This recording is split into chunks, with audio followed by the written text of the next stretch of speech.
June 4th, 1942. Midway lies low on a pale rim of sea. The air is so clear the miles look shorter than they are. High above, a wedge of aircraft angles toward a shadow that resolves into straight lines. A flat deck, an island, wakes creasing water at 19 knots. In a dive bomber cockpit, a naval officer rakes the horizon, measuring angles, watching for smoke. He expects two American carriers. He expects one to wear familiar scars from a different sea and month. Banking, he catches light on planking and sees a hull he did not expect to be afloat, let alone fighting. The shock is more than tactical. It breaks the math. A month earlier, Coral Sea had redrawn sea power. Carriers striking carriers beyond the horizon, eyes and radios doing a battleship's work. There, USS Yorktown took a bomb through her flight deck, near misses that shook boilers and split seams, fires that ate wiring and wood. She limped away and was entered in ledgers as months from battle, threat removed. It was neat, doctrinal, comforting. It was wrong. On May 27th, Yorktown entered dry dock number 1 at Pearl Harbor. Shipwrights and boilermakers, divers and riggers, electricians and welders stepped onto her as if to a job site with a clock running. The smell of burnt paint and salt stained the air. A new sound rose over the hiss of steam, a sharp mechanical rattle that did not stop. Rivet guns, hundreds of them in shifts around the clock, hammered a cadence into steel plates and patch beams. Men in hard hats and frayed khaki ran power cables, inserted bracing where frames had lost their crisp geometry, 8 standing with tool belts still on, and returned to the job without theater. The yard estimate for a thorough overhaul read months. Admiral Chester Nimitz asked for days. Records from the yard captured the compression in plain words. By the book, 90 days, accomplished in 72 hours. This sound, the stutter of the rivet gun, becomes our recurring symbol. It represents the relentless, pragmatic, and astonishing speed of American repair and industrial will. Those hours are counted in the particular. 1,400 workers, sometimes more, spread across 3 8-hour shifts. Plate stock and structural shapes drag from storage and cut to fit. Welds run hot enough to fuse. New electrical runs replacing lines made untrustworthy by heat and salt. Boilers opened, inspected, and declared at least good enough. A patch cut into the flight deck, framed and fastened to take the weight and hammer of returning aircraft. Other ships lent parts and men. A small army of ratings from vessels in port swarmed aboard and became temporary yard hands. The logbooks recorded a professional miracle without rhetoric. Arrived, docked, repaired, undocked, sailed. What might have been an apology in private became a quiet accomplishment in public. Yorktown sailed on May 30th. She met Enterprise and Hornet northeast of Midway 3 days later. A ship that should have been somewhere in a bay full of scaffolds instead appeared as a silhouette on a morning when the Pacific's surface looked ironed. Japanese officers had done their own counting. The Midway plan, Operation Order Number 14, assumed the Americans could field at most 2 carriers. Saratoga was out of theater. Yorktown was listed as severely damaged. That left only Enterprise and Hornet. Her reappearance was what Japanese accounts would later call a rude shock. It did not fit the sequence they believed they had set in motion. That shock endured. When Japanese dive bombers found Yorktown and hit her hard that morning, her crew fought fire, corrected her list, and restored power in minutes. Torpedo planes later struck the same ship, this time beyond recovery, but the interim brought a second astonishment. A hull they believed dead-absorbed damage, as if it were part of navigation, and came alive again. Some in the attacking groups were convinced they had disabled 2 separate carriers. They had, in fact, struck the same ship twice. Repair in days had set the opening. Repair in minutes had written the second act. This is where the sound at Pearl Harbor returns. The rivet guns stutter in dry dock. A small sound behind a vast decision. A democracy chose to save time not with slogans, but with routine. Early in the war, before industry hit full stride, that choice already mattered. Carriers were not cruisers. They were looms that weave air power, where slight misalignment snarls a deck. The precision of flight operations shaped repair. Under torn plating, under relayed deck planks, in tight rooms where boilers breathed like iron beasts, the work became a manual in hands that turned an occupation into a mission.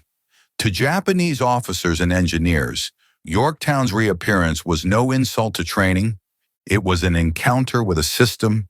The Imperial Navy prized quality concentrated, ships as refined steel, pilots as singular artisans, a narrow sword. Its yards were capable, but by mid-1942, fuel and air raids squeezed time. Yard days were rationed. For them, cramming repairs into days was unusual. For Americans, it was the point. Numbers supported the lesson and then repeated it until it became habit. Between 1942 and 1945, the United States commissioned 24 Essex-class carriers and 9 Independence-class light carriers, standardizing where men, parts, and manuals would go if punctured. The design of the Essex class did not make them invulnerable. It made them understandable in a repeatable way. Forward of design, the Navy built mobile dockyards where none could have existed. Advanced Base Sectional Docks, ABSDS, were assembled at anchorages with names that only sounded like lines on a map: Espiritu Santo, Manus, Guam, Uliti. They were floating dry docks made of concrete and steel sections, tugged into place and fastened together, capable of lifting ships larger than any pre-war sea had imagined living away from home. Service squadrons turned lagoons into towns built of hulls. Repair ships, ammunition ships, oilers, and provision ships anchored together in an industrial archipelago that moved with the fleet. In those places, the rivet guns chattered again and again. The same pattern shows in ship histories. Enterprise bombed and battered around the Solomons, absorbed repairs at Pearl in days and weeks rather than seasons. Saratoga, torpedoed repeatedly, spent fewer months in yards than her damage might lead a layman to expect. Cruisers that lost bows to torpedoes at Tassafaronga returned to combat with temporary wooden prows that made them look like ironclad experiments but worked. Destroyers with ragged bows and crushed plating became photographs with clean lines soon enough to fight in the next campaign. Pieces of later battles were prepared in these small forecourts of iron and light. Japanese reports and reflections recorded this as a rhythm, even when they could not fully explain it. The rapid return of enemy units recurs in intelligence summaries of 1943 and 1944. The note stands beside others. Increasing numbers of carriers, new class identified, repair of damage appears swift. What Japanese officers expected at Midway, time bought by inflicting structural wounds, became an expectation they could no longer hold. Pilot accounts in later actions reflect it with a certain stoicism, a strike thought to be disabling. The enemy returned, more effort required. The men flying the planes could not know the stories of shift work in a bay half a world away. They knew only that objects they believed removed from the board had returned, with a nerve that seemed almost impolite. Even inside battles, repair speed wrote episodes that angered and then educated. After Japanese dive bombers hit Yorktown at Midway, its crew fought the ship back into operation quickly. Blackouts cleared, machinery rebalanced, water shifted, and men drafted into damage control because they knew where everything was. That renewed silhouette told Japanese airmen a technically precise and emotionally crushing story. Your effort was correct, but not enough to stop a ship whose doctrine includes daring and discipline directed at its own survival. These changes did not emerge from nothing. In the years before the war, American naval doctrine wrote in calm terms about damage control as a collective craft. Compartmentation, training, drills that measure time against rising water, a habit of looking for the second order of consequence. In the same years, the domestic economy learned assembly and standardization as simple virtue. In war, these lessons married. Rosie the Riveter exists as an image. In the Navy's corners, the riveter's work became a sound you could time. How long a seam took to set, how quickly a plate could be changed. That sound, the hammering rattle of small steel meeting large, became a war's pulse as much as the gunfire people imagine. At the level of detailed record, the facts hold still. Pearl Harbor Navy Yard's log for late May 1942 records the minute Yorktown entered dock and the hour she left it. Nimitz's dispatches praise the yard without hyperbole. Historians use phrases like a miracle of that yard and 72-hour repair, measured against an initial 90 days estimate. On the Japanese side, the authors of post-war narratives cautioned that Yorktown's appearance surprised them not only because of technical repair, but because they carried forward an assumption based on what they thought a nation under pressure could not do quickly. And in the next years, they would speak of American new carriers appearing like a weed field in rain. The contrast in expectations deepened. In 1944 and 1945, Japanese officers watching the sea near the Philippines and Okinawa saw an environment that changed too quickly for prediction. A carrier would take a hit and weaken, and often return in weeks. A task force tore at islands with strikes that lasted long beyond the expected logistics arc.